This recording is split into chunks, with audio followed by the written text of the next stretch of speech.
En este video hablaremos de dos grupos migrantes que no tienen el español como lengua primera y que, por tanto, se enfrentan a problemáticas relacionadas con el derecho a la palabra: la migración senegalesa y la china.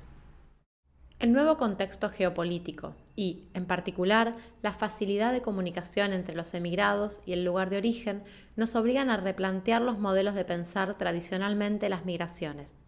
En las últimas décadas, desde la sociología, se empezó a pensar el concepto de migración transnacional. Se entiende por migración transnacional un patrón migratorio diferente del que supone la oposición entre migración permanente, que implica un cambio de residencia, y migración temporal, que supone necesariamente la vuelta al país de origen. Las investigaciones que aquí referimos tienen en común que asumen una mirada glotopolítica, interesada por toda acción que afecta el reparto social de la palabra. Esta perspectiva estudia las intervenciones en el espacio público del lenguaje, las ideologías lingüísticas y su relación e incidencia en estructuras de poder y relaciones sociales. Las investigaciones que presentamos plantean un acercamiento etnográfico, es decir, consideran que la lengua tiene relevancia para el ser humano y que no es posible pensarla por fuera del contexto en el que se utiliza. Como método, permite observar las estructuras y las agencias en simultáneo, lo macro y lo micro, la política y la práctica. En este marco, el trabajo de campo al que acudimos es concebido como una forma particular y prolongada de estar, observar, interactuar, interpretar y participar en distintas actividades. Una de las investigaciones emplea también el análisis del discurso, entendido como una práctica interpretativa, necesariamente interdisciplinaria, que atiende a todos los discursos y que, según los problemas que aborda, recurre a unas u otras disciplinas lingüísticas y no lingüísticas. Bueno, yo estudio las iniciativas glotopolíticas en la ciudad de Buenos Aires para la enseñanza del putonghua, que es la lengua oficial de la República Popular China, a migrantes y descendientes de migrantes en la ciudad de Buenos Aires. Yo estudio las intervenciones glotopolíticas en la enseñanza del español a senegaleses en Buenos Aires y también las representaciones sociales que hay alrededor de estas acciones, ¿no?, que se realizan ya sea desde la propia comunidad, desde el Estado, desde organizaciones sociales. Senegal, como muchos países de África, posee una realidad lingüística compleja en la que conviven numerosas lenguas, a causa de sus características étnicas, religiosas y por el colonialismo. Por haber sido colonia de Francia, de la que se independizaron de manera pacífica en 1960, el idioma oficial aún es el francés. Es el idioma del Estado y la administración, pero que solamente domina una parte de la población, la que está alfabetizada y que representa menos del 60%. Otro componente central es la cultura afromusulmana. Una gran parte de la población tiene cercanía con el árabe, sobre todo en las prácticas lectoras, gracias a la importancia de la lectura del Corán y de otros libros sagrados escritos por líderes religiosos. Si bien poco más de la mitad de la población está escolarizada con el alfabeto latino, son muchos más los que asisten a las escuelas coránicas. Con respecto a lo étnico, existen numerosas lenguas nacionales, que son las lenguas maternas de la población. Las principales son Wolof, Tukulór, Diola, Mandinga, Pel y Soniké. La etnia más grande es la Wolof y, por tanto, su lengua funciona como la lengua vehicular dominante entre la población. Como vemos, es una realidad compleja que ha derivado en conflictos en torno al uso de las lenguas y su estatus en Senegal. Por ejemplo, existen posiciones que abogan a favor de la oficialización de las lenguas nacionales en vez del francés. pero también aparecen conflictos con respecto al uso del Wolof como la lengua dominante vehicular. Finalmente, las prácticas migratorias internas y externas generan también un plurilingüismo dinámico, que suma usos y conocimientos sobre las lenguas de aquellos países con los que los migrantes hacen conexiones, a la vez que tensionan y fortalecen los vínculos entre identidad y lenguas nacionales de Senegal. No existen cifras claras acerca de cuántas lenguas se hablan en la República Popular China. Ethnologue, por ejemplo, dice que son 302. Del total de lenguas, 31 están muriendo y 139 en peligro. Otros investigadores, en cambio, estiman esta cantidad en 236. La mayoría de las lenguas que se hablan en el territorio chino pertenecen a la familia lingüística sino-tibetana y dentro de esta familia al grupo de lenguas que se denomina chino o lenguas Han. Dentro de este grupo, a su vez, se reconocen 13 lenguas: Kan, Hakka, Huizhou, Qinyu, mandarín, Min del Norte, Min del Centro, Min del Sur, Min del Este, Pu, Xiang, Wu, Xiang y Yue. Cada una de ellas, a su vez, posee una amplia variación dialectal. Además, en el país se hablan otras lenguas que no pertenecen a la familia sino-tibetana, entre ellas el coreano y el manchú. La lengua oficial de la República Popular China es el putonghua. La unidad lingüística es considerada una necesidad para mantener la unidad nacional. Así lo dice el artículo 5 de la Ley de Lenguas. El uso de la lengua nacional común y de su escritura debe ser beneficioso para la defensa de la soberanía nacional y la dignidad, para la unidad nacional y para la construcción socialista material y espiritual de la nación. El putonghua fue elegida como estándar y normada por distintas comisiones y legislaciones al calor de las discusiones y guerras civiles que caracterizaron el siglo XX en China. Tras el establecimiento de la República Popular China en 1949, se emprendieron dos acciones de política lingüística determinantes para la configuración glotopolítica actual de este país.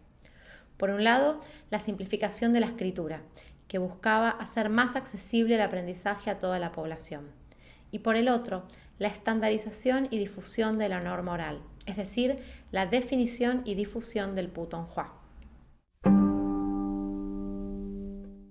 En la cual yo me enfoco es la migración que se produce a fines de los 90 y los primeros años de los años 2000, que tiene la característica de que es una migración transnacional. Esto quiere decir que si bien viven en Argentina y establecen lazos comunitarios acá, no sé, tienen sus negocios, van a la escuela, etc., también mantienen vínculos con el lugar de origen.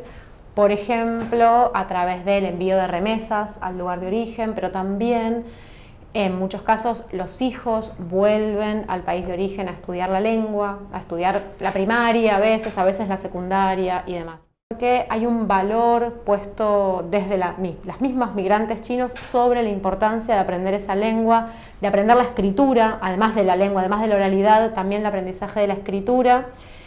Y entonces la importancia que tiene la enseñanza de la lengua y la enseñanza de la escritura también hace que ellos hayan abierto escuelas comunitarias acá en la ciudad de Buenos Aires que funcionan los sábados, y en el año 2014 el gobierno de la ciudad de Buenos Aires abrió una escuela pública primaria en la cual también se busca que estos descendientes de migrantes aprendan el putonghua y la escritura china. Y como decías de la comunidad china, que es transnacional, en el caso de la comunidad senegalesa pasa algo muy similar, ¿no?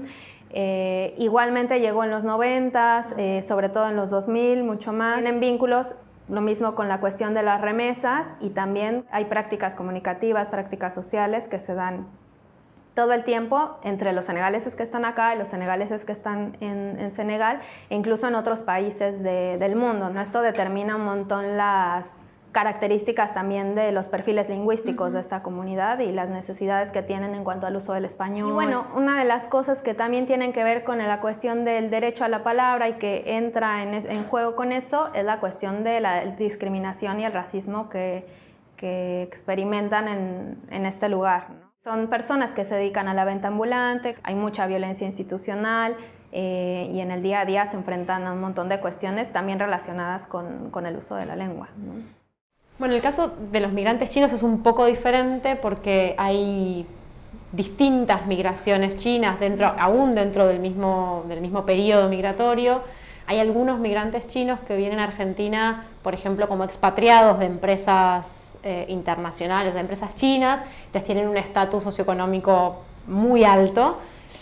Y después hay otros que son los que la mayoría de nosotros cotidianamente, con los que la mayoría de nosotros interactuamos cotidianamente, que son los dueños de supermercados o de esos negocios que entre la comunidad china se llaman regalerías, que tienen como muchas cosas que uno puede comprar, que son de una clase social mucho más baja, por supuesto, que los expatriados. Sí, igualmente sufren mucha discriminación, muchísima.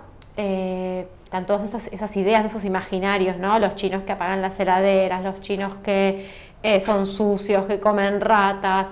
Sobre todo el año pasado, con el coronavirus, hubo muchas denuncias de migrantes chinos en el INADI y en distintos organismos sobre discriminación. Pues uno puede ver los discursos de Donald Trump o de Bolsonaro, ¿no? Pero sobre todo Donald Trump diciendo el virus chino. Y esto afectó muchísimo a la comunidad china, muchísimo. Entonces sí, la discriminación también la sufren, y también sufren discriminación lingüística por su manera de hablar español. Si uno va al supermercado chino y mucha gente se burla de la pronunciación y demás. Bueno, la comunidad senegalesa, hace rato decía que tiene el Wolof como la lengua vehicular, que es una lengua ágrafa.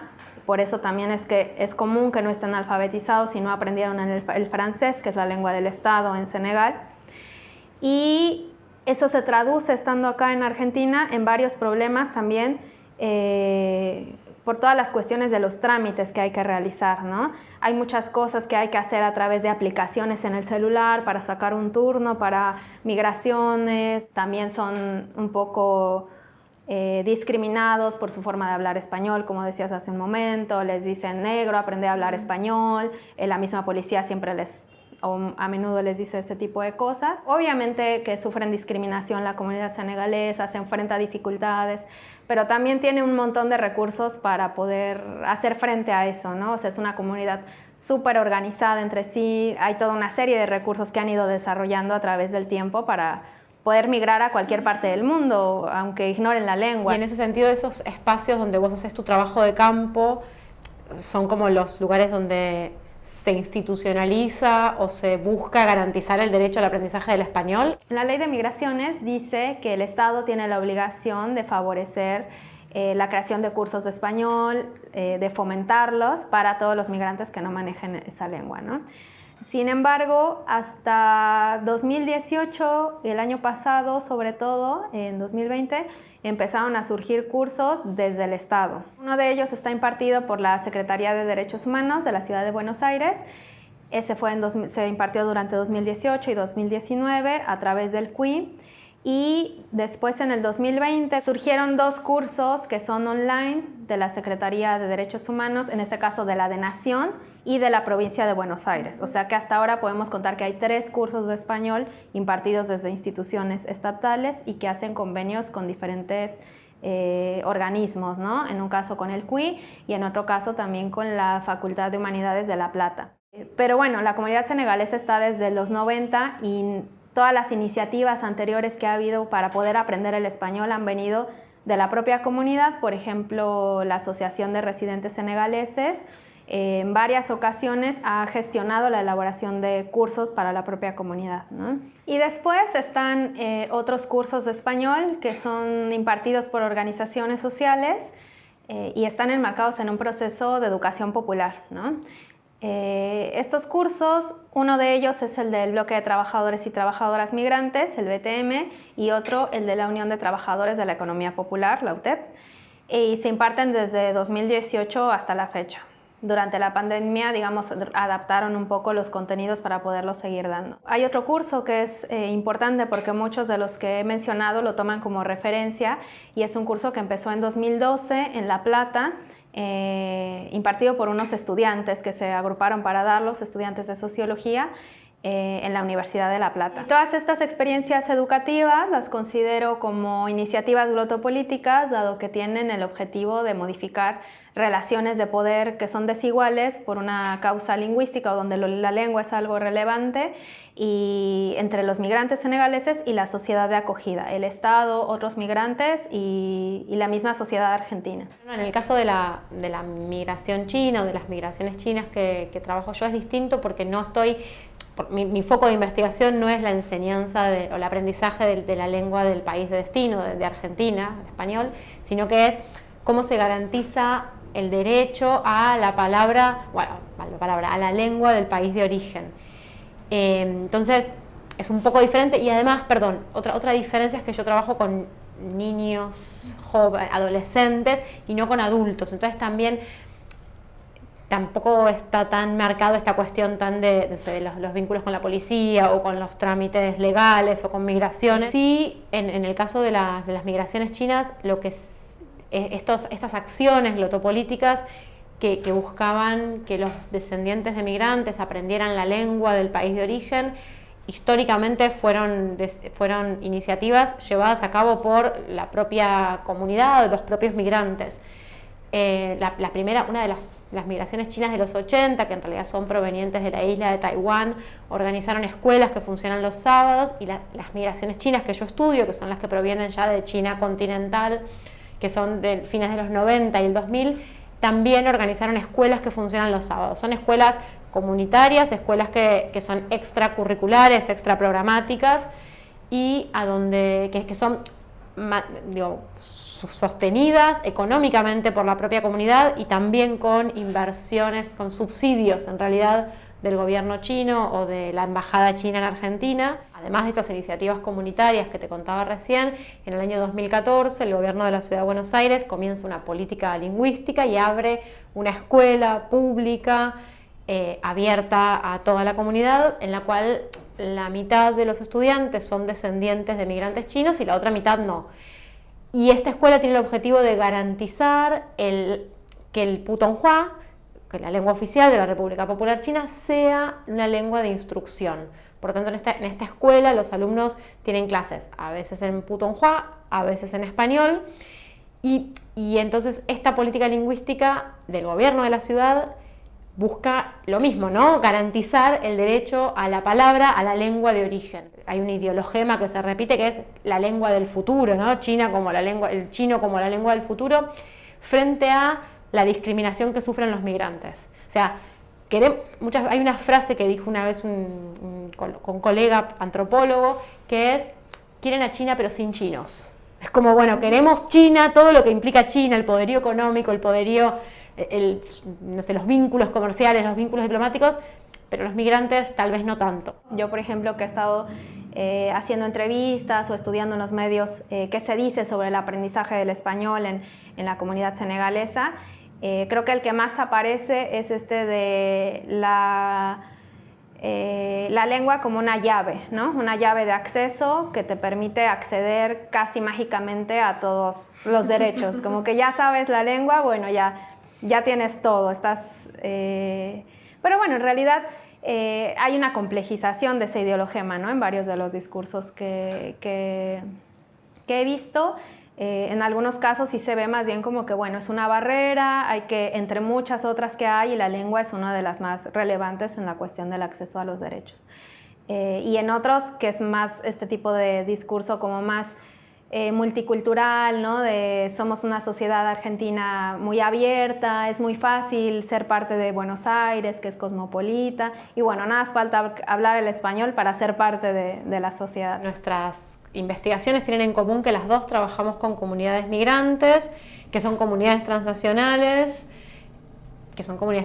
y en los dos casos buscamos mostrar cómo a través de distintas acciones glotopolíticas se garantiza el derecho a la palabra. Claro, porque vemos además las dos caras, ¿no? Del derecho a la palabra. En tu caso, el derecho a la lengua de origen, y en el mío, el derecho a la lengua de la sociedad de acogida, ¿no? En este caso, el español. Sí, y además las dos analizamos no solo con una mirada glotopolítica, no tenemos solamente un enfoque glotopolítico, sino que además incorporamos herramientas de la etnografía y trabajamos con un enfoque etnográfico complementado, sí, por supuesto, con una mirada glotopolítica sobre lo que ocurre en las aulas.